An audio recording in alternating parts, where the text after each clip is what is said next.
आप सभी को प्रणाम। हम स्वाध्याय कर रहे हैं गीता चिंतन माला सेशन में। भगवत गीता का अध्याय 3 हो चुके हैं और अध्याय 4 भी आज आखिरी हम 3 श्लोक लेते हैं। कल हम 39 श्लोक कर रहे थे और श्रद्धा की बात कर रहे थे। तो क्वेश्चन आता है कि हमेशा लगता है कि ये श्रद्धा क्या है। हमको लगता है कि हम बहुत श्रद्धालु हैं और हमें भगवान पर या जो भी अपना लक्ष्य है उस पर विश्वास है, इसका मतलब है कि हम श्रद्धालु हैं। तो श्रद्धा क्या होती है ये हमें ठीक प्रकार से समझ में आना चाहिए। तो कहते हैं श्रद्धा मनुष्य की बुद्धि की एक विशेष क्षमता है। जब भी हम कोई लक्ष्य तय करें तो उस लक्ष्य के प्रति और लक्ष्य को प्राप्त करने के साधन के प्रति जो हमें विश्वास होता है, समझ होती है, प्रेम होता है और पूरी निष्ठा के साथ, पूरे लगन के साथ वो लक्ष्य को प्राप्त करने के लिए जो हम कर्म करते हैं उसे कहते हैं श्रद्धा।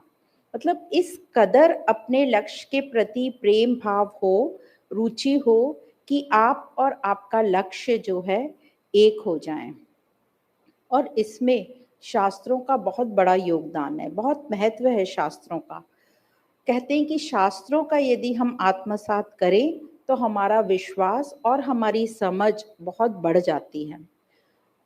शास्त्र सिर्फ आध्यात्मिक उन्नति नहीं करते या आध्यात्मिक समझ के साथ साथ वो हमारे व्यवहारिक या सांसारिक लक्ष्य प्राप्त करने में भी हम बहुत बड़ा योगदान देते हैं। हमारी समझ बढ़ाते हैं ताकि हम ठीक प्रकार से अपना लक्ष्य का चयन कर लें। हमें स्वधर्म क्या है वो क्लियर करते हैं और फिर जो हमने तय किया है उसे कैसे करना उसकी क्लैरिटी देते हैं।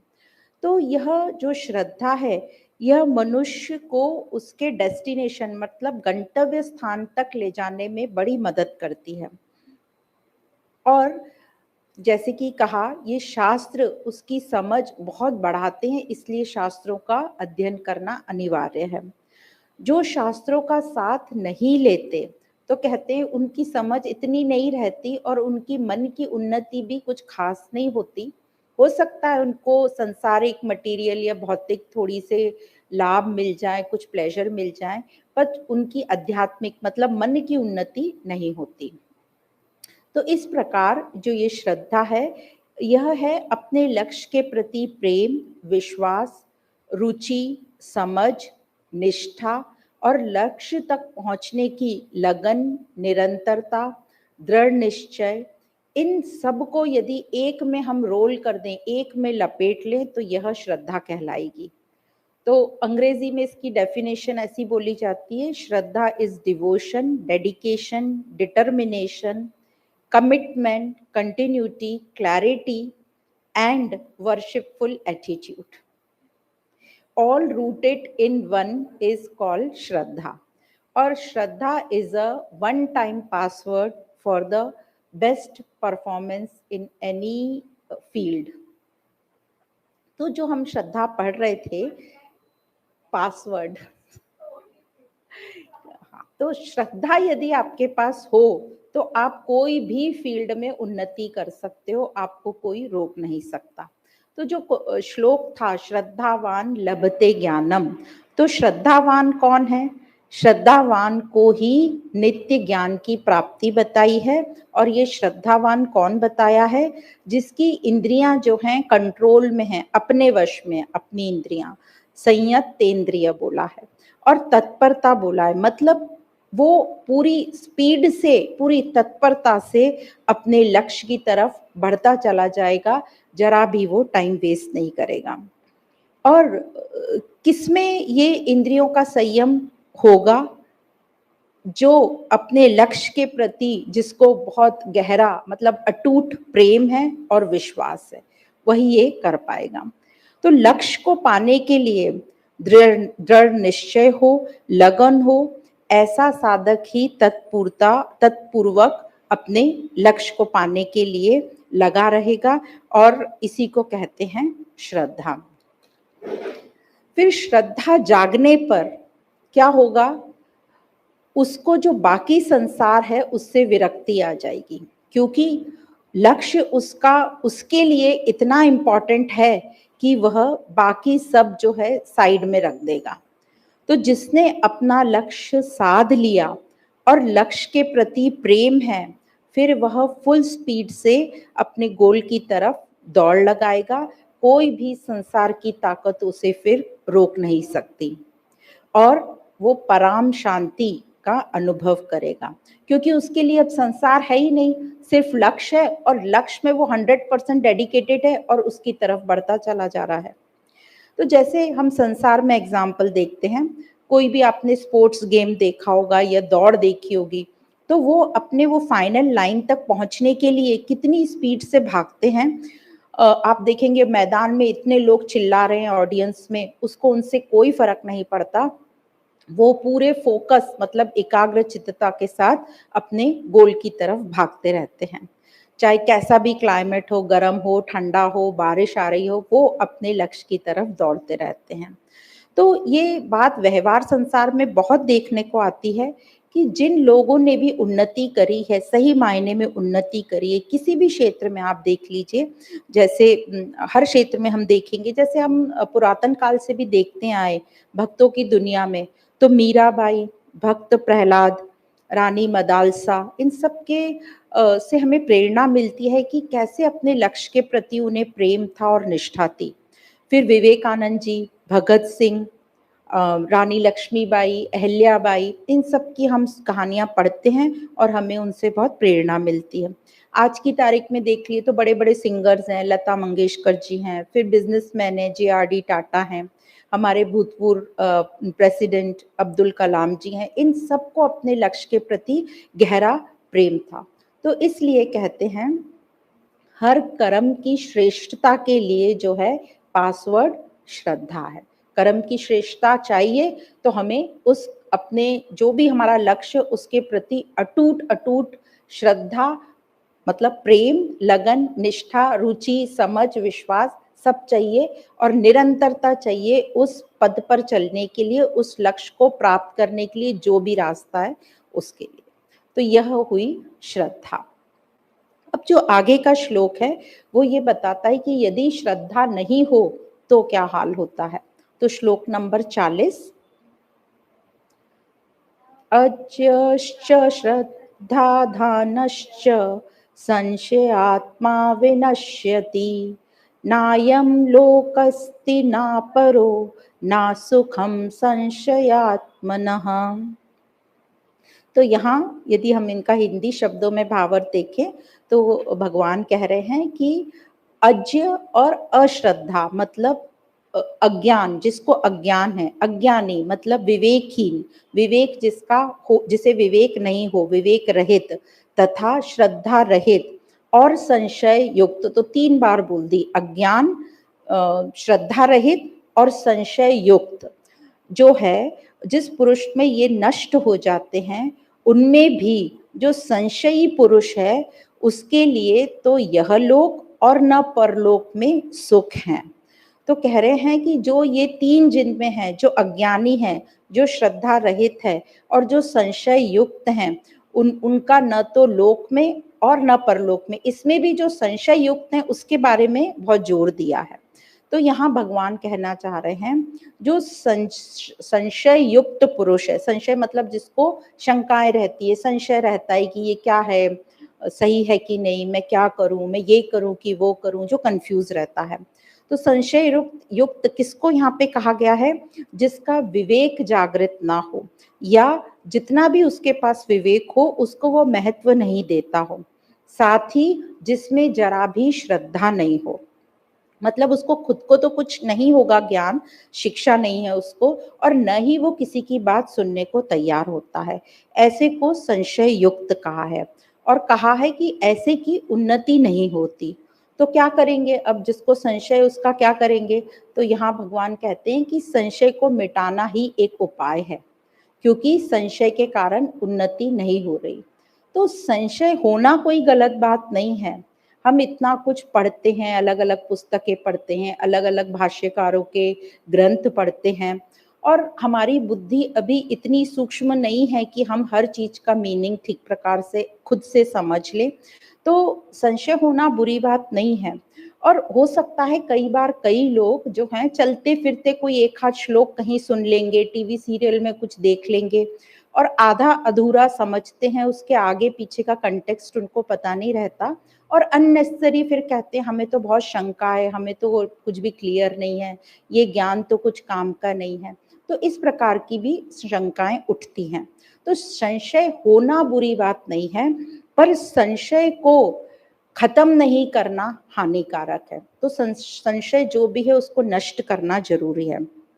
और अब हमें समझ गया कि ये संशय क्यों हो रहा है, ये अधूरे ज्ञान के कारण, मतलब अज्ञान के कारण।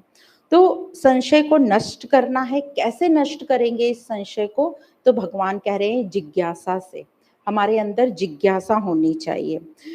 पर हम लोग जो हैं आलस के कारण या अपने जिद्दी एटीट्यूड के कारण संशय को दूर नहीं करते और उसी संशय से हम और गलत धारणाएं पैदा कर लेते हैं। अपने आप ही अपने मन में एक निर्णय या एक पर्टिकुलर आंसर निकाल लेते हैं कि ये सब तो बेकार है, सब दिखावटीपन है, यह सब थ्योरेटिकल है, बोलने में, सत्संग में, सुनने में अच्छा लगता है, पर सही में किसी के साथ गुजरता है तो ये अप्लाई नहीं कर सकते। और इस प्रकार सोचकर वो इस ज्ञान को महत्व नहीं देते। इसलिए संशय को दूर करना आवश्यक है ऐसे व्यक्तियों के लिए। तो साधक को जब भी संशय हो उसको ऐसा लगना चाहिए, उसके अंदर बेचैनी होनी चाहिए, उसके अंदर तड़प होनी चाहिए कि ये डाउट मेरा क्लियर क्यों नहीं हो रहा है, ये ज्ञान इतना महत्वपूर्ण है, उसकी इतनी चर्चाएं होती हैं, उसको कोर्ट में भी रखा जाता है हाथ रख के कसम खाने के लिए। तो ये ज्ञान यदि इतना इम्पोर्टेंट है, हर कोई इसकी बात कर रहा है पर कोई उसको डिटेल में पढ़ नहीं रहा, तो ये मेरा डाउट क्लियर क्यों नहीं हो रहा है, इस प्रकार की हलचल मन में चलनी चाहिए और संशय को दूर करना चाहिए। तो कोई भी साधक ने अपने आप से प्रॉमिस करना चाहिए कि जहां भी मुझे संशय आएगा मैं उसे इमीडिएटली तात्काल ही दूर करने की कोशिश करूंगा और मुझे इसको ठीक प्रकार से और जानना है। तो ये जिज्ञासा एक साधक के लिए बहुत ही महत्वपूर्ण है। अब क्वेश्चन आता है कि ये संशय और जिज्ञासा दोनों में फर्क क्या है, अंतर क्या है? तो जो संशय होता है उसमें ऐसा रहता है कि जिसको व्यक्ति को संशय रहता है, यदि वो साधक नहीं और उसको जरा भी वो ज्ञान मार्ग पे नहीं है, तो उसे लगता है कि मुझे तो सब कुछ आता है, मुझे बहुत ज्ञान है, मुझे अच्छा बता दो, मैं बहुत ईमानदार व्यक्ति हूँ। अब आप मुझे बताइए कि मैं ईमानदारी से जो बिजनेस करता हूँ उसमें बिना रिश्वत दिए मैं अपना काम कैसे कर लूं? या आप बताइए कि मैं ईमानदारी से चलते हुए बिना मैन्युपुलेट करे कैसे अपना बिजनेस का काम निकाल लूं? इस प्रकार के वो क्वेश्चन करते हैं और वो आपसे बहुत अजीबोगरीब क्वेश्चन पूछेंगे। आपसे पूछेंगे बहुत सुना है हमने ज्ञान, अब बताओ आपके भगवान कहाँ हैं? जब तीर्थ स्थान पर इतनी बाढ़ आ गई, वहां तो सब श्रद्धालु आए हुए थे ना, तो आपका भगवान कहाँ गया? बताओ हमें, प्रूफ करो भगवान कहाँ है। इस तरह के लोगों से आपका सामना हो सकता है और आए दिन होता भी रहता है।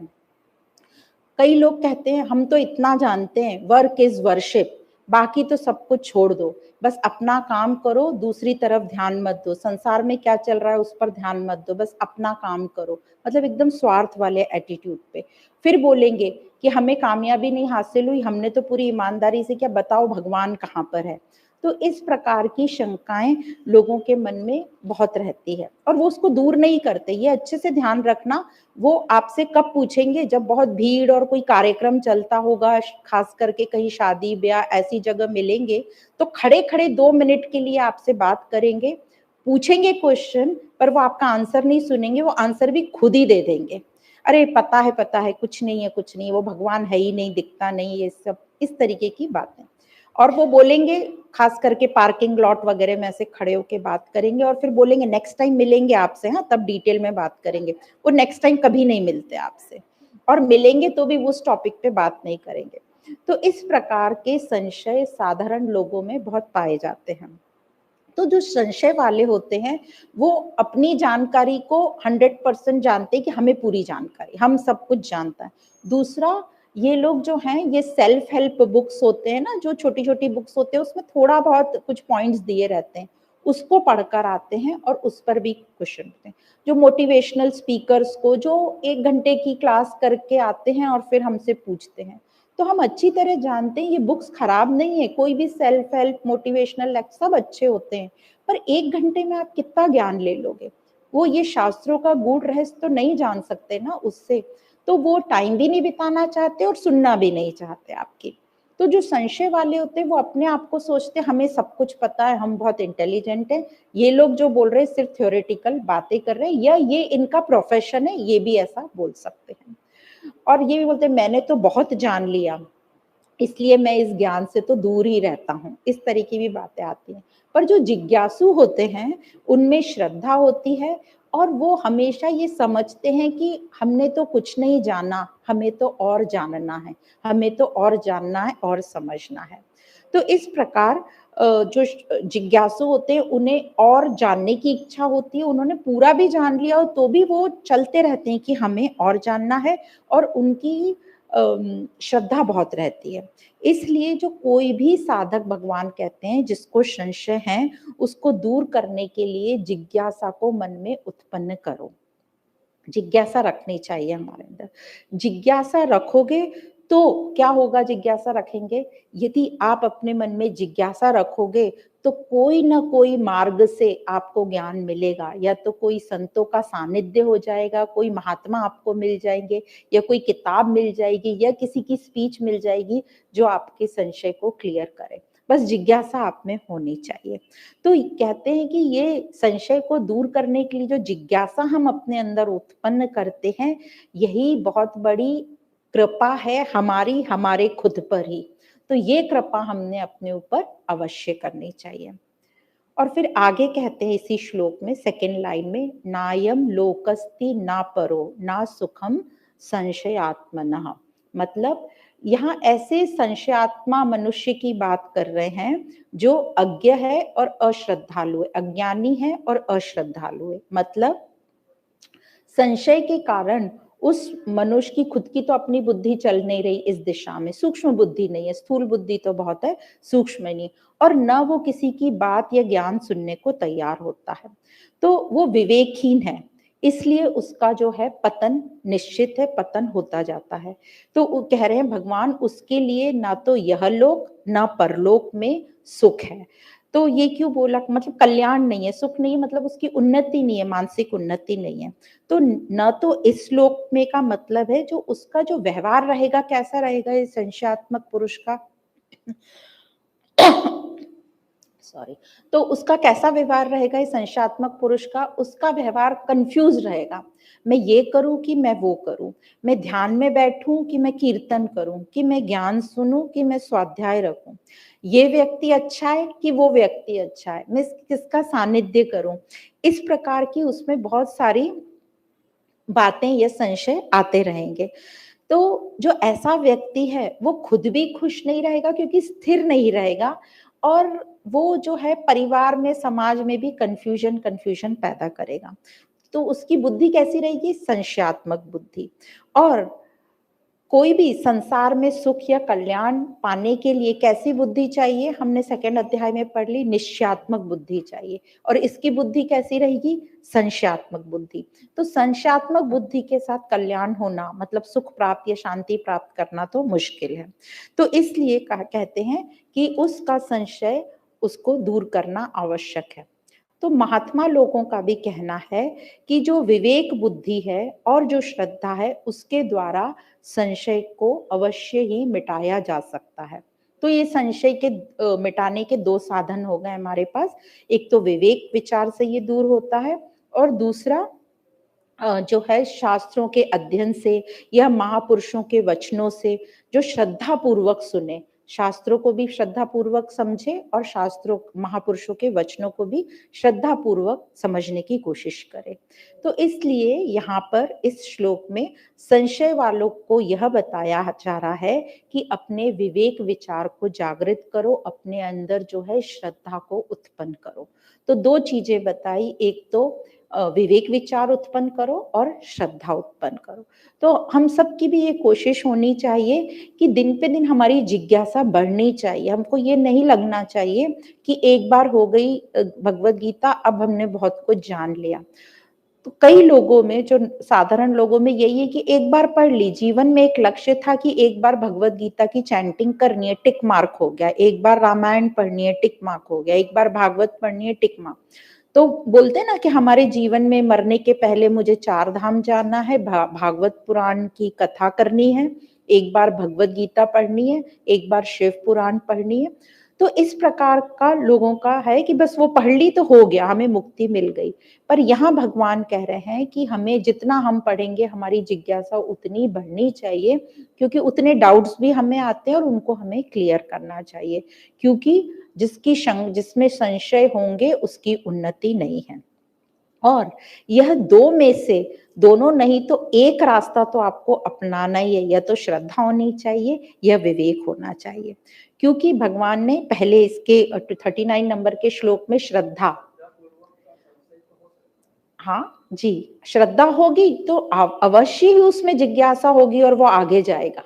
विवेक भले ही इतना जागृत नहीं हुआ होगा, पर वो जाएगा सुनने और कोशिश करेगा अपनी स्थूल बुद्धि को और कुशाग्र करने की। तो जैसे पहले 39 नंबर के श्लोक में बताया था, श्रद्धा हो तो भी संशय मिट सकते हैं, और अब आगे के श्लोक में 41 वाले श्लोक में भी यही बताएंगे कि ज्ञान हो तो भी संशय मिट सकते हैं। तो इसी अध्याय में 2 श्लोकों में दोनों बात बोल दी हैं कि श्रद्धा से भी संशय मिट सकते हैं और ज्ञान से भी। देखो, एक चीज दूसरे की तरफ आपको ले जाएगी, परंतु यदि ज्ञान और श्रद्धा दोनों ही ना हो तो क्या होगा, फिर संशय कभी नहीं मिटेंगे। इसलिए इस श्लोक में कहा है कि संशयात्मक के पास एक न एक तो होना ही चाहिए। यदि उसके पास विवेक भी नहीं है, श्रद्धा भी नहीं है, मतलब न तो वो खुद को जानता है, न ही दूसरे की बात या ज्ञान सुनने की उसको लालसा है, और उसका पतन होता है। तो इस प्रकार ये श्रद्धा जिसकी नहीं है उसके बारे में बताया, जिसका विवेकहीन है उसके बारे में बताया कि उसका पतन अवश्य है, पर ये संशय मिट सकता है श्रद्धा और विवेक के द्वारा। अब आगे चलते हैं श्लोक नंबर 41 में। योग संन्यस्त कर्माणं ज्ञान संचिन्न संशयम् आत्मवन्तं न कर्माणि निबधन्ति धनंजय। तो भगवान कह रहे हैं, जिसने समता द्वारा, मतलब योग को बोल रहे हैं, समता द्वारा कर्मों से संबंध का विच्छेद कर लिया हो और ज्ञान द्वारा जिसके संशय नष्ट हो गए हों, ऐसे आत्मवान पुरुष को हे धनंजय कर्म नहीं बांधते। तो अभी भी वही काम चल रहा है, भगवान अर्जुन को कर्मों से संबंध विच्छेद करने की प्रक्रिया ही बताते चले आ रहे हैं, और बीच में ये सब टॉपिक आ रहे हैं, श्रद्धा का, संशय का, योग का, सब चीजें। तो योग मतलब समता के द्वारा। ये समता कैसे आएगी, तो योग संन्यस्त कर्माणम, मतलब जब साधक को ये ठीक प्रकार से समझ आ जाता है, क्या समझ आ जाता है कि ये जो संसार में जो भी कुछ मुझे प्राप्त हुआ है, मतलब शरीर, मन, इंद्रियां, बुद्धि, जो भी वस्तुएं प्राप्त हुई हैं, जो भी हमें मिला है, और जो हमें ऐसा लगता है कि वो हमारा है और हमारे लिए मिला है, तो वो सब जब वो दूसरों की सेवा के में लगाएगा और उसमें वो अपना अधिकार नहीं जमाएगा, तब उसको समता की प्राप्ति होगी। तो जब हमको जो मिली हुई वस्तुएं हैं, ये शरीर से लेकर सब कुछ, जब वो हम संसार के हित के लिए, ये संसार की सेवा के लिए लगाएंगे, तब कर्मों का जो डायरेक्शन है संसार की तरफ होगा और हमारा डायरेक्शन योग की तरफ होगा। और उस टाइम जब हम कर्मों से संबंध विच्छेद करेंगे और कर्मों को संसार के लिए लगाएंगे, जो भी वस्तुएं शरीर हमें मिला है, तब हमें एक बहुत फ्रीडम फील होगा, हमें फ्री फील होगा, स्वतंत्रता, हल्का फील होगा, अच्छा फील होगा, और उसी अनुभव को कह रहे हैं यहाँ समता। तो इस प्रकार कर्मों से कर्ता भाव समाप्त होता है, और ऐसे योगी ने कर्मों से अपने संबंध विच्छेद कर लिए, मतलब हटा लिए, डिटैच हो गए, और ऐसे योगी को यहाँ योग संन्यस्त कर्मा कहा है। और ऐसे पुरुष ही, ऐसे साधक ही कर्म में अकर्म देखते हैं और अकर्म में कर्म देखते हैं, मतलब कर्म करते हुए भी और कर्म ना करते हुए भी दोनों सिचुएशन में वो असंग रहते हैं, मतलब डिटैच रहते हैं, कर्तापना नहीं रहता है। उन्हें ऐसे अच्छे से पता है कि किसी भी हाल में, किसी भी कंडीशन में मैं कहीं से भी करता नहीं हूं, और वही है योग संन्यस्त कर्मा। तो इस प्रकार से इस पुरुष का यहाँ व्याख्यान किया है। अब हमारे में ये भाव आता है कई बार कि कैसे हम कर्म करते हुए कर्मों से संबंध विच्छेद भी कर लें, और फिर अपने लिए हम कुछ पाएंगे क्या, मतलब क्या हमारा कल्याण हो पाएगा, हम कर्म में संबंध विच्छेद कर पाएंगे। तो जो दूसरी लाइन में कहा है, ज्ञान सच्छिन्न संशयम, मतलब विवेक ज्ञान से ये सारे जो हमारे संशय जो हमारे अंदर उठते हैं, ये मिटते हैं। कैसे मिटते हैं? जब ज्ञान से हम कर्मों के तत्व को ठीक प्रकार से समझ लेते हैं, तब हमें ये क्लियर हो जाता है कि कर्म और जो फल है दोनों अनित्य हैं, मतलब कर्म भी खत्म होगा और फल भी खत्म होगा, दोनों का आदि है और अंत भी है। पर जो हमारा स्वरूप है, जो हम स्वयं हैं, वो नित्य है, वो कभी भी खत्म नहीं होने वाला। इसलिए जो कर्म का रिलेशन है वो संसार से है, हमारे से नहीं है। तो ये बहुत इस समझ से समझ आता है कि जो संबंध जुड़ जाता है हमारा, वो कब जुड़ता है, जब हम उसको अपना मान लेते हैं, अपने लिए मान लेते हैं। तो जितना हम निष्काम भाव से, निस्वार्थ भाव से अपने को जो भी प्राप्त वस्तुएं हैं, शरीर से लेकर जो भी कुछ है, उसे निस्वार्थ भाव से जब लोक हित के लिए यूज करेंगे, समाज सेवा के लिए यूज करेंगे, तभी हमारा कर्मों से संबंध विच्छेद होता है। तो चाहते हम सब मुक्ति हैं, और मुक्ति मतलब बंधन से फ्री। तो ये बंधन से फ्री मतलब मुक्ति हमें मिलेगी कैसे? जब हम अनासक्त होंगे। और अनासक्त कब होंगे? जब हमें जो भी प्राप्त वस्तुएं या कर्म जो है, हम दूसरों के लिए उसे यूज करेंगे, सेवा में लगाएंगे। तो इस प्रकार भगवान बता रहे हैं कि जब ज्ञान हमें हो जाता है, तो ये सारे जो संशय हैं कि कैसे संबंध विच्छेद होगा और संबंध विच्छेद करके मेरा कल्याण कैसे होगा, ये भगवान ने यहाँ पर बताया है। हम्म।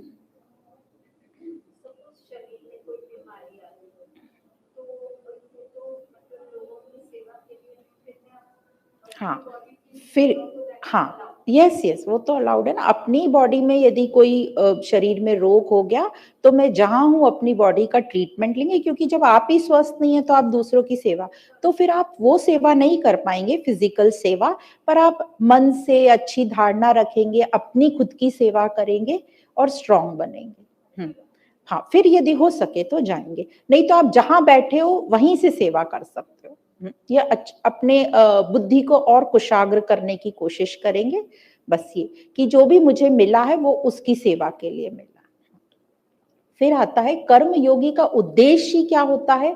कर्म योगी का उद्देश्य होता है कि अपने स्वरूप का बोध हो जाए उसे। इसलिए कहा आत्मवंतम, मतलब स्वरूप को प्राप्त करना। इसलिए वो उसके जो हर कर्म होंगे उसका डायरेक्शन जो होगा कि अपने स्वरूप को प्राप्त करे, मतलब पहले अंतःकरण की शुद्धि होगी, फिर उसे ज्ञान प्राप्ति होगी और उसे स्वरूप की प्राप्ति होगी। तो वो जो सब कर्म करेगा संसार के लिए करेगा, जो भी खाना पीना घूमना फिरना है दूसरों के लिए करेगा, ताकि जो वो अपनी सेवा है वो ठीक प्रकार से समाज को दे पाए। तो अब उसे अच्छी तरह ये पता है कि जो क्रियाओं का संबंध है वो संसार के साथ है, अपने साथ नहीं है। स्वयं को इन क्रियाओं से कुछ भी नहीं चाहिए। तो इस प्रकार आत्मवंतम ये शब्द बताया है। फिर कहते हैं अपने लिए कर्म ना करने से कर्मयोगी का कर्म से संबंध विच्छेद होता है। ये ना कर्माणि निबधंती शब्द का वर्णन है और वह हमेशा संसार बंधन से मुक्त रहेगा, ऐसा साधक। तो एक्चुअली यहाँ बता रहे हैं भगवान की जो कर्म है वो बंधन कारक नहीं है, पर जो हम कर्म से उसके फल की इच्छा, आसक्ति और जो कर्ता भाव है, ये बंधन का कारण है, ये बंधन, ये बांधने वाला है। तो इस श्लोक में भगवान ने बताया कि ज्ञान के द्वारा हम जो है अपने संशयों को नाश कर सकते हैं, मिटा सकते हैं, और समता के द्वारा कर्मों से हम डिटैच हो सकते हैं, संबंध विच्छेद कर सकते हैं। अब आगे जो भगवान बताने जा रहे हैं कि ज्ञान द्वारा, अर्जुन को कह रहे हैं, ज्ञान द्वारा अपने संशय को नाश कर और समता में स्थित होकर खड़ा हो जा। अर्जुन को कह रहे खड़ा हो जा मतलब युद्ध के लिए तू तैयार हो जा, अपने संशय को मिटा। जो अर्जुन को बहुत सारे संशय हो रहे हैं ना, मैं कर्म योग करूं कि ज्ञान योग करूं कि संन्यास, की मैं युद्ध छोड़ के चला जाऊं, उस उपलक्ष्य में। तो आगे का श्लोक है श्लोक नंबर 42। तस्मात् अज्ञान संभूतम हृत्स्थयं ज्ञानासिनात्मनः छित्त्वैनं संशयं योगम् आतिष्ठोत्तिष्ठ भारत। तो भगवान कह रहे हैं, इसलिए अपने हृदय में स्थित अज्ञान से उत्पन्न संशय को ज्ञान खड्ग से काटकर, हे भारत, योग का आश्रय लेकर खड़े हो जाओ। तो पहले तो भगवान ने अभी तक उसको सब बता दिया, ज्ञान योग बता दिया, कर्म योग बता दिया, कैसे कर्म करना है, समता बता दी, श्रद्धा बता दी, जिज्ञासा बता दिया, संशय कैसे नाश होते हैं ये बता दिया। अब भगवान सब कुछ बताकर अर्जुन को बोलते हैं तस्मात् मतलब इसलिए, हे भरतवंशी अर्जुन, तू भी वैसा ही जानकर समझकर कर्तव्य कर्म कर। अब ये अर्जुन को भगवान प्रेरणा दे रहे हैं, क्योंकि जो अर्जुन को बहुत सारे संशय थे कि मेरा कल्याण कैसे होगा, ये युद्ध तो घोर कर्म है, इन कर्मों में लगाकर तुम मुझे कहाँ फंसा रहे हो, पापों में फंसा रहे हो। तो अर्जुन के ये सब संशय का जवाब भगवान ने दिया, और यहाँ भगवान उसके संशय को दूर करने के लिए अब कह रहे हैं कि संशय क्यों क्यों कह रहे हैं ये, क्योंकि संशय के रहते हुए वो कर्तव्य कर्म ठीक से नहीं कर पाएगा। तो भगवान इसलिए उसको संशय दूर करने के लिए कह रहे हैं, और कहते हैं अज्ञान संभूतम मतलब सब संशय क्यों है, अज्ञानता के कारण। तो कर्म और योग के तत्व को ठीक प्रकार से तू समझ ले। ये सब क्यों हो रहा है, क्योंकि तूने न तो कर्म और योग के तत्वों को ठीक प्रकार से समझा नहीं, इसलिए ये अज्ञान उत्पन्न हो गया है। तो अज्ञान क्या है, तो अज्ञान अब हम समझ गए हैं कि सभी जो क्रियाएं हैं और पदार्थ हैं उसको अपना मान लेना और अपने लिए मान लेना ही अज्ञान है। और ये अज्ञान कब तक रहेगा, जब तक संशय रहेंगे तब तक अज्ञान रहेगा। तो ये संशय को मिटाना बहुत जरूरी है। और थर्ड अध्याय में भी भगवान ने कहा था अर्जुन को कि कर्मों को तू ठीक प्रकार से जान ले, और ठीक प्रकार से जानकर तू कर्म कर। तूने ठीक प्रकार से नहीं जाना तो तेरे कर्म ठीक से नहीं होंगे, और बिगड़ जाने जो भी हम कर्म करते हैं उसमें क्या होगा, बंधन होगा। और ठीक से जानकर जब हम कर्म करते हैं तो हम बंधन रहित होंगे, क्योंकि हम अकर्ता बने रहेंगे। और अब इस अध्याय में भी भगवान कर्मों को ठीक से जानने पर बहुत जोर दे रहे हैं। तो मनुष्य कर्म करता है, वह दूसरों के जब हित के लिए करता है, अपने लिए नहीं करता, तो वो कर्म उसको बांधते नहीं। और आगे भगवान कहते हैं योगम आतिष्ठ उत्तिष्ठ मतलब कृष्ण अर्जुन को कह रहे हैं कि योग में स्थित होकर खड़े हो जाओ। क्योंकि क्यों बोल रहे हैं खड़े हो जाओ, क्योंकि अर्जुन रथ में जाकर बैठ गया था कि मैं युद्ध नहीं करूंगा, और सब कुछ धनुष अपना रखकर बैठ गया था। इसलिए भगवान उसको ऐसी आज्ञा दे रहे हैं कि समता में स्थित होकर तू खड़ा हो जा और युद्ध कर। अब सेम चीज उत्तिष्ठ भव सेकंड में अध्याय में भी आया था। वहां भगवान ने कहा था योगस्त कुरु कर्माणि समत्व योग उच्यते, कि समता ही जो है योग में योग का महत्वपूर्ण चीज है, समता में हो तू और फिर युद्ध कर। तो अर्जुन युद्ध को पाप समझ रहे थे अभी तक, और इस कारण से भगवान ने समता के ऊपर, समता में स्थित होकर युद्ध करने की बात अर्जुन को कही। अब समता में स्थित होकर कर्तव्य करना ही बंधन से छूटने का एक उपाय है। अब भगवान लास्ट में ये कह रहे हैं कि समता ही बंधन से छूटने का एक उपाय है। तो पहले हम कर्मों से अपने अंतःकरण को शुद्ध करेंगे। अब अंतःकरण जब शुद्ध हो जाएगा तो वो ज्ञान प्राप्ति के योग्य हो जाएगा, और ज्ञान प्राप्ति जैसे ही होगी तो वो योग में स्थित हो जाएगा, मतलब उसको समता प्राप्त हो जाएगी। अब हम भी सब अपनी डेली लाइफ में बहुत सारे कर्म करते हैं, पर उनमें क्या होता है, राग द्वेष आ जाती है, पसंद नापसंद आ जाती है, अच्छा खराब हो जाता है, ठीक नहीं ठीक आ जाता है। तो ये सब क्यों आ जाता है? क्योंकि हम स्वार्थ पूर्वक उससे अटैच होकर कर रहे हैं। तो यही भगवान कह रहे हैं कि जब तुम डिटैच हो जाओगे, संबंध विच्छेद करोगे, ये सोचोगे कि ये मेरे लिए नहीं है, ये संसार के लिए, तब वो राग द्वेष पसंद नापसंद सब खत्म होगा। क्योंकि इस संसार में जो हमारा लक्ष्य है वो अपने कल्याण का है, सुख प्राप्ति के लिए नहीं आए हैं हम आए हैं अपने कल्याण के लिए। तो बार बार ज्ञान से, अभ्यास से, स्वाध्याय से समझना है कि कर्म और जो फल हैं ये आते जाते रहेंगे, ये अनित्य हैं और ये समाप्त होते रहेंगे, पर जो हमारा स्वरूप है वो नित्य स्वरूप है, वो जैसा कि तैसा है और उसको इन कर्मों से कुछ लेना देना नहीं है। इसलिए कर्म को अपने लिए ना करते हुए संसार के लिए करो, यही योग है और ये अपने कल्याण के लिए बहुत महत्वपूर्ण है और इसी से हमें समता का अनुभव होगा। तो इस प्रकार भगवान ने इस अध्याय में कर्म योग भी बताया, ज्ञान योग भी बताया, संन्यास भी बताया। संन्यास किससे बताया? राग द्वेष से, अहमता ममता से, आसक्ति से, परिग्रह से, संग्रह करने से, इन सब का वर्णन हुआ। इसलिए कहते हैं इस अध्याय का नाम ज्ञान कर्म संन्यास योग पढ़ा। तो इस प्रकार जो हमने आज जो इस अध्याय में पढ़ा, वो पढ़ा एक तो श्रद्धा का महत्व। श्रद्धावान कौन होता है? जिसकी इंद्रियां उसके वश में रहती हैं और जो तत्परता मतलब पूरी स्पीड से अपने लक्ष्य की तरफ बढ़ता है। श्रद्धावान को क्या प्राप्त होता है? श्रद्धावान को नित्य ज्ञान प्राप्त होता है, उसे परम शांति प्राप्त होती है। फिर हमने पढ़ा ये विवेकहीन और श्रद्धाहीन और संशय वाले जो मनुष्य होते हैं, उन्हें कहीं भी सुख नहीं मिलता, मतलब उनका कल्याण नहीं होता। और जिज्ञासा से संशयों को कैसे दूर कर सकते हैं।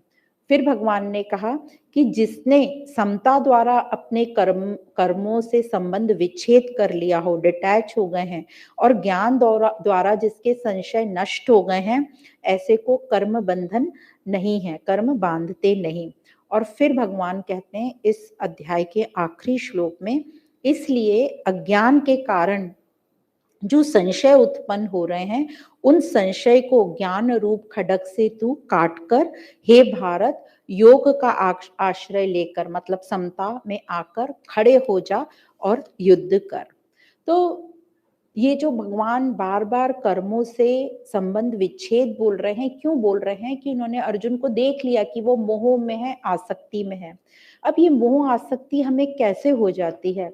क्योंकि हमारा जो सबसे मूल जो है सोच, वही गलत हो जाती है। हमको सबको ये लगता है कि जीवन जो है उसका लक्ष्य है सुख प्राप्त करना, और ये भी लगता है कि मैं, जब हम थोड़े बड़े हो जाते हैं और कुछ करने लगते हैं तो हमें लगता है हम बहुत इम्पोर्टेंट है, कुछ नहीं तो अपने घर परिवार में ही अपने आप को इम्पोर्टेंट मानते हैं। मैं सबकी मदद कर सकता हूँ, लोग मुझ पर निर्भर हैं, मैं नहीं रहूंगा तो ये कैसे होगा।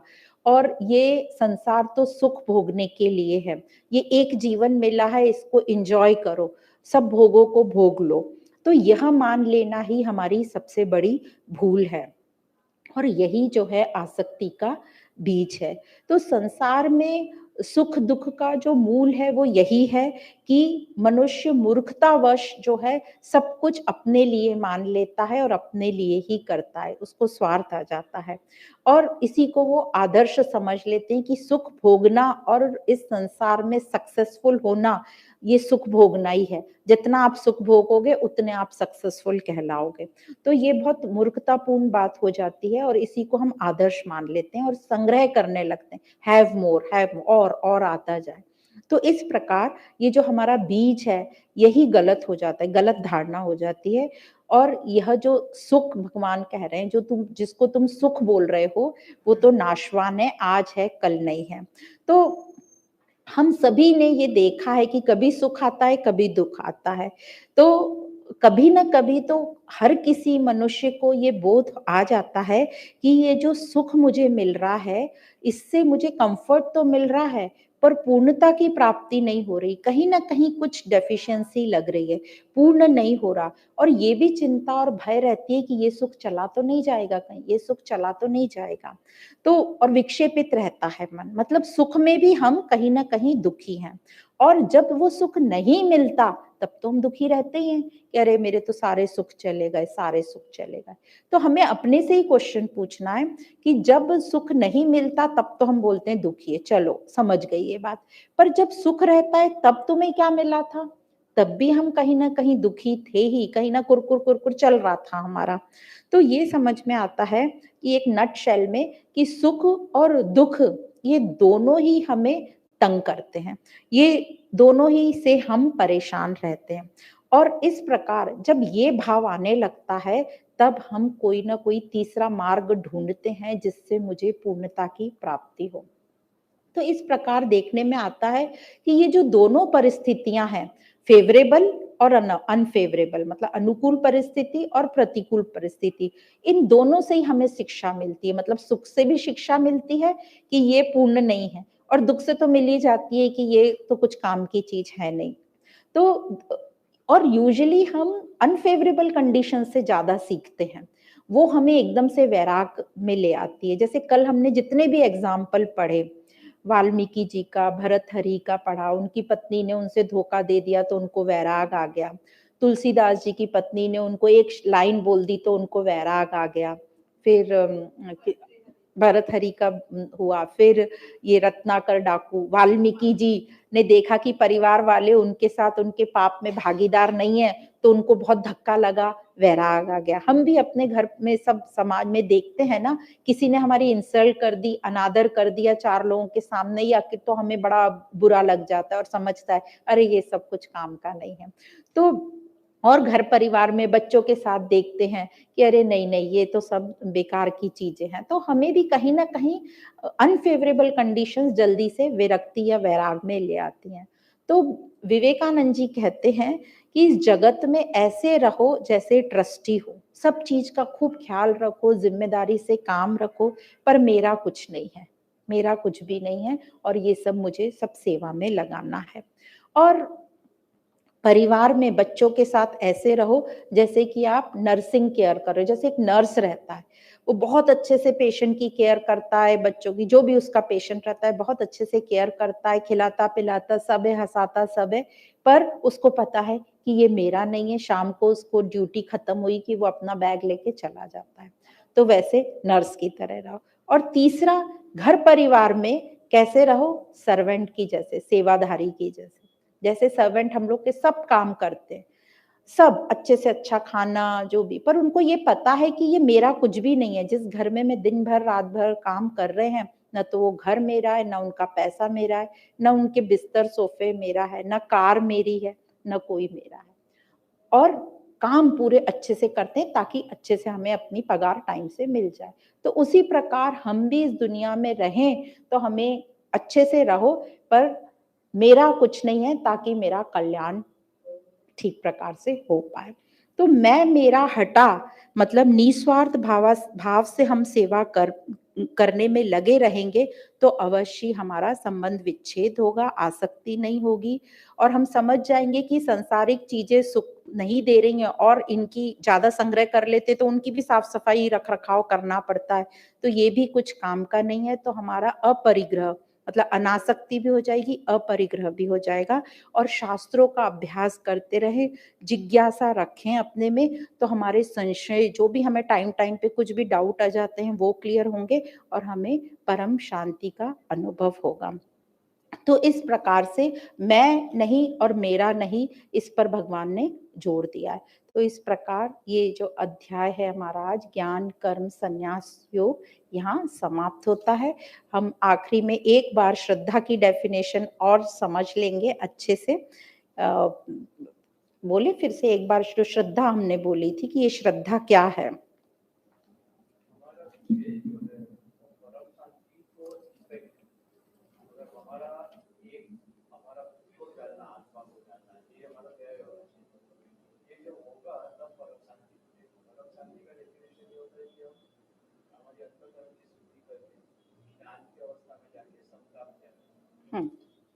हम्म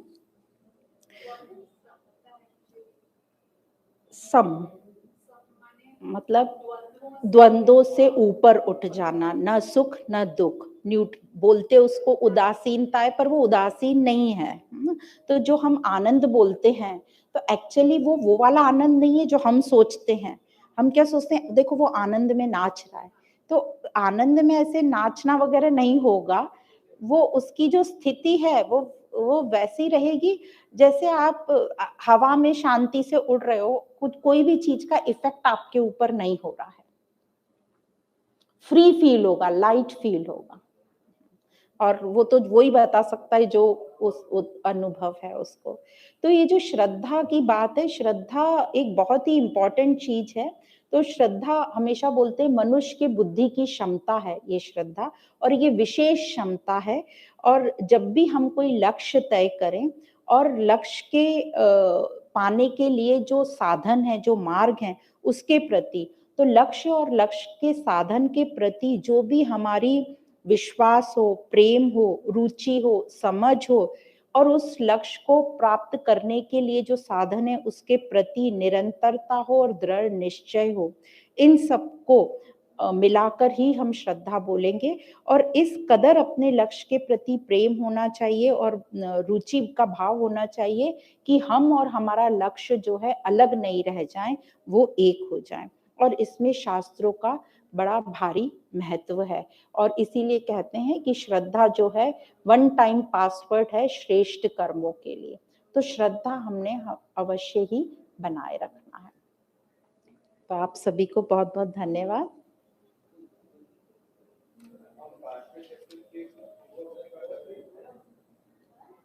तो कल जो है हम इसका रिवीजन चाहिए आपको कि चौथा चैप्टर का रिवीजन कर लेंगे। कल हम एक अध्याय, एक फर्स्ट श्लोक से 42 श्लोक तक, और फिर परसों से 5th अध्याय शुरू करें।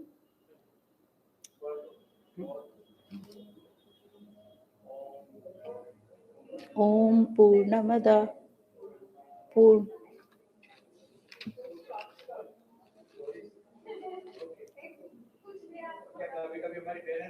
हाँ तो स्टोरीज, हाँ, एक रानी मदालसा की स्टोरी मालूम है आपको? हाँ, आप बोलेंगे? हाँ, तो रानी मदालसा, हाँ हाँ हाँ हाँ हाँ रानी मदालसा के बारे में तो बहुत फेमस है, उनका भी बहुत विदुषी महिला थी। और कहते हैं जब उनका विवाह तय हुआ तो एक कंडीशन थी, उन्होंने एक कंडीशन डाली कि जो संतान होंगी उनकी परवरिश, उनको ज्ञान मैं दूंगी। तो जो राजकुमार थे उन्होंने हाँ बोल दिया, इसमें कौन सी बड़ी बात है, आप परवरिश देना, अच्छा है ना, अच्छी बात है। तो उनका विवाह हुआ और बहुत अच्छे से उनका जीवन चलने लगा। और कुछ साल बाद उनको संतान की प्राप्ति हुई।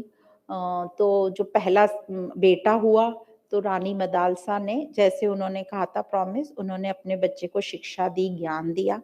और फिर दूसरा भी बालक हुआ, उसको भी उन्होंने ज्ञान दिया। तीसरा भी बेटा हुआ, उसको भी उन्होंने ज्ञान दिया। पर ये जो तीनों बेटे हुए, तो वो राजा का राज्य किसी ने नहीं संभाला। एक समाज सेवा में चला गया, एक राष्ट्र सेवा में चला गया, एक इस तरीके से वो लोक कल्याण के काम में तीनों निकल गए। तो राजा को ये देखकर बहुत ही चिंता हो गई कि मेरा राज्य कौन संभालेगा। तो फिर राजा ने डिसाइड किया कि अब ये जो चौथा बेटा है, इसको जो है मैं ज्ञान दूंगा। तो थोड़ा तो उसमें कश्मकश हुई कि ये तो डिसाइड हुआ था मैं ज्ञान दूंगी, तो राजा ने कहा नहीं भाई, तुम पता नहीं कैसा ज्ञान दे रही हो, मेरा राज्य कोई नहीं संभाल रहा है, तो अब जो ज्ञान देना है वो मैं दूंगा मेरे राज्य को संभालने के हिसाब से। तो ठीक है, उसने भी घुटने टेक दिए रानी मदालसा ने, और उनके जो पति थे उन्होंने उस चौथे बेटे को ज्ञान दिया। तो राज्य कैसे संभाला जाता है, बिजनेस, राजनीति सब बताया। अब चारों बेटे बड़े हो गए, अपने अपने काम में सब ठीक चल रहा था। अब एक बार ऐसा हुआ कि पास के देश ने उनके राज्य पर आक्रमण कर दिया। अब जब आक्रमण हुआ तो ये जो चौथा बेटा जो राजा राजकुमार था या राजा बनने वाला था, ये बहुत ही घबरा गया और वो दुबक के बैठ गया एक अपनी कोठरी में और बाहर ही नहीं निकल रहा है। तो सब पूरी जनता वहां की शहर की परेशान कि ये जो भावी राजा है बाहर नहीं निकल रहा, तो आगे कैसे होगा काम। तो बहुत देर तक वो राजा देखते रहे कि ऐसा क्यों हुआ। तो वो बात ऐसी है कि वो बहुत डर गया, वो बाहर नहीं निकला। तो फिर रानी मदालसा ने अपने जो दूसरे 3 बेटों थे उनको बुलाया और वो राज्य की संभाल कराई।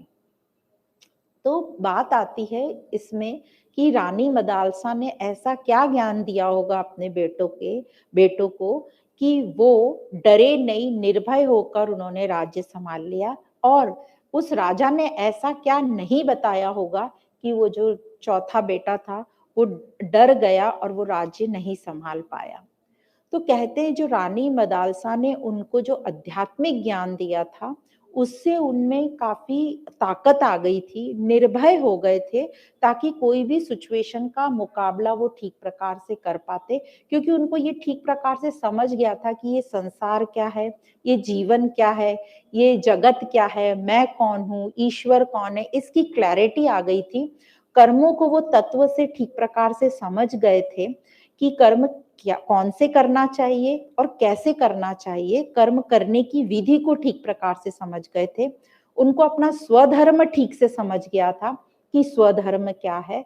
तो ये सब जो रानी मदालसा ने ज्ञान दिया था वो राजा देने में सक्षम नहीं हो पाए थे, और इसलिए वो जो चौथा राजकुमार था उसको स्वधर्म का लेसन नहीं पता था, उसको कर्मों की विधि नहीं पता थी, उसको कर्मों का चुनाव या यह कह लीजिए उसको अपने लाइफ के जीवन के लक्ष्य का चुनाव वो ठीक से नहीं कर पा रहा था। फाइनली नटशेल में बोलो तो उसको शास्त्रों का यह आध्यात्मिक ज्ञान बिल्कुल नहीं था, उस पर श्रद्धा भी नहीं थी, विश्वास भी नहीं था, इसलिए उनको ऐसी स्थिति में ये सहन करना पड़ा। तो कहने का तात्पर्य यह है कि हम यदि ये शास्त्रों का ज्ञान टाइम से ले लें और उसको अपने जीवन में नित्य निरंतर लाते रहें, समझते रहें, क्योंकि हमने देखा यही ज्ञान जो हम 5 साल पहले समझ रहे थे उसमें और अभी में भी बहुत डिफरेंस आ गया। 5 साल तो बहुत दूर की बात है, 5 दिन पहले भी जो समझ रहे थे हम उसमें और आज जो वही श्लोक समझेंगे और पढ़ेंगे तो उसमें बहुत फर्क आ गया। और कई बार तो मुझे लगता है सुबह और शाम में भी फर्क आ जाता है कि सुबह मैंने तो ये समझा था मानसिक अवस्था के ऊपर, हमारी जिज्ञासा के ऊपर, और जितना हमारी बुद्धि शार्प होती जा रही है तो उसको हम और डिटेल में ठीक प्रकार से समझ आ रहे थे। पहले थोड़ा-सा छोड़-छोड़ के सुपरफिशियल पढ़ लेते थे, फिर थोड़ा डीप पढ़ा, फिर पढ़ा कि अच्छा इसका डीप ज़रूरी है पढ़ना, नहीं तो इसका संबंध कैसे समझ में आएगा। तो यह जो अभ्यास है नित्य निरंतर हम करते रहें और जितना डिटेल में करते रहें उतना हमें हमारे व्यक्तित्व में निखार आता है। तो इस प्रकार इस ज्ञान का बहुत ही ज़्यादा महत्व है और इस प्रकार इस ज्ञान से हमारी आसक्ति छूटेगी, कर्तापन छूटेगा। सबसे पहले तो हमारा कर्तापन है, ये अभिमान के कारण जो कर्तापन हो जाता है, वो कर्तापन। ये कर्तापन के लिए एक और, ये तो हो गई रानी मदालसा की, और ये इसलिए रानी मदालसा को बहुत ही उसके काफ़ी श्लोक भी हैं, जो उसने अपने पुत्रों को, और कहते हैं कि गर्भावस्था में माँओं को ये चैंटिंग करने को कहा जाता है। एक हाँ, सिद्धों से बुद्धों से, हाँ। और एक बहुत अच्छा जो मुझे अच्छा लगता है कि हमें जो बुरा लग जाता है, किसी ने कुछ बोला तो हमें बड़ी जल्दी बुरा लग जाता है। तो एक छोटा-सा दृष्टांत है जो मुझे बड़ा पसंद आता है कि एक छोटा बच्चा था, उसका नाम था राम। वो एक जगह नौकरी करता था, एक सेठ के यहाँ, व्यापारी के यहाँ। और वो जो सेठ था थोड़ा-सा बहुत ही रूड किस्म का था और बहुत डाँटता बहुत था। तो वो हमेशा वो राम को बहुत डाँटता था कि राम तू कितना आलसी है, राम तू कितना चोरी करता है, ये राम तू हमेशा लेट आता है, तू कामचोर है, इस तरीके की उसे बहुत तो ये राम को ना बड़ा बड़ा बुरा लगता था, बहुत फ़ील होता था, सही बात भी है ना। तो वो राम ने अपनी माँ को एक दिन जाके बोला कि मैं कल से काम पे नहीं जाऊँगा, तो उसकी माँ ने बोला क्यों क्या हो गया? तो बोले अरे वो जो सेठ है ना, वो मुझे बहुत डाँट मतलब मेरा बहुत निरादर, अपमान करता है जो मुझे बिल्कुल सहन नहीं होता। तो माँ जो है मुस्कुरा दी। तो माँ बोली इसमें क्या हुआ? ये तो बहुत ईज़ी सॉल्यूशन है, मैं तुझे एक ईज़ी सॉल्यूशन देती हूँ। तो वो बोलता है नहीं, नहीं तुम रहने दो, मैं तो नहीं जाऊँगा वहाँ पे। तो माँ बोलती तू सुन तो सही, तू सिर्फ़ एक काम करना तू वहाँ जा और तू आज से अपना नाम श्याम रख ले और उसको मत बताना कि श्याम, बस तू ये समझ आज से मैंने तेरा नाम श्याम रख दिया।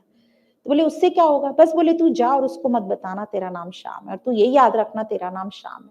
वो जाता है और जैसे ही वो सेठ जी दरवाज़ा खोलते हैं तो डाँटते हैं, "राम तू गधा है, राम तू आलसी है।" तो बोलता है, "मैं तो श्याम हूँ, ये तो राम को बोल रहा है। मैं तो श्याम हूँ, ये तो राम को बोल रहा है।" तो जितना उसने बोला राम तू ऐसा है, राम तू कामचोर है, राम तू ऐसा है और उतना वो श्याम खुश होता रहा, ये मुझे नहीं बोल रहे हैं, ये तो उस राम को बोल रहे हैं और मैं तो श्याम हूँ। तो वो मेरे शरीर को बोल रहे हैं कहने का मतलब और मैं तो कुछ और हूँ। तो इस तरीके से हमको भी अपनी लाइफ में होता ही है बहुत कुछ, कभी ऐसे सामने सिचुएशन आ जाती है तो ये ध्यान रखना कि वो हमको नहीं बोल रहे हैं, हमारे शरीर को या हमारे स्वभाव को बोल रहे हैं और ये ना शरीर मेरा है, ना स्वभाव मेरा। हुँ, हुँ, येस, हाँ, जी।